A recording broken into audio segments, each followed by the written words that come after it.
Magandang hapon mga guys, magluluto nga tayo dito dahil nagising na ako dito. Galing tulog, kaya magluluto na tayo ng miswa at patola, pati sardinas na rin para masarap ang ating luto.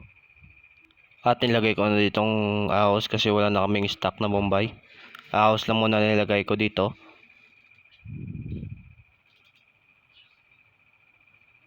At sinunod ko nga ditong sardinas. Tatlong tubig lang pala dito nilagay ko.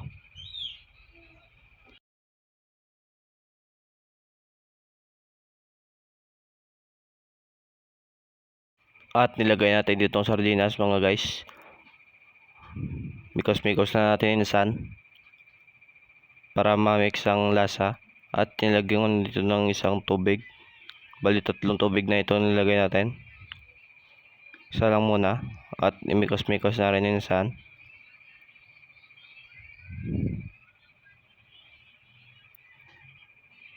At nilagyan ko dito sunod na isang tubig.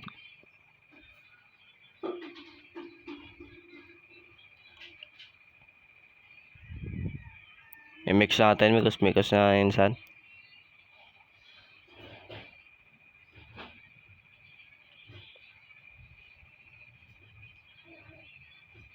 At inunod ko na itong last nating na tubig.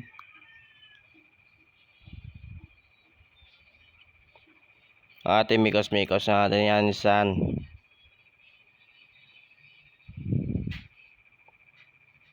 At sinunod ko nga dito ang patola para madaling maluto. At inilagay natin na to at tinalo na natin para madali natin maluto. Huwag mo natin miswa, uli lang na yung miswa. Patola lang muna nilagay natin dito.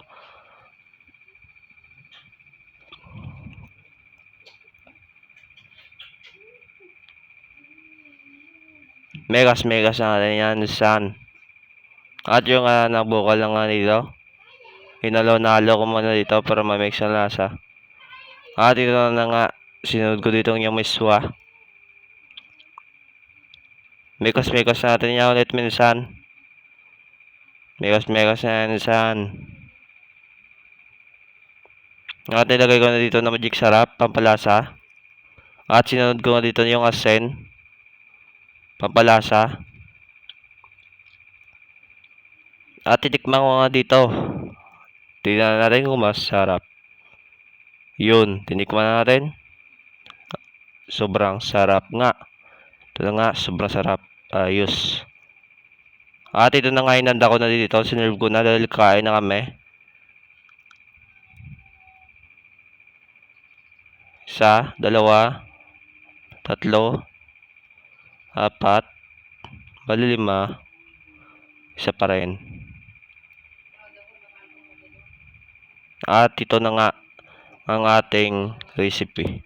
Miswa with patola and sardinas. Ito na nga tayo magtatapos sa ating video. Paki-like and follow na lang ako. Keep safe. Bye-bye.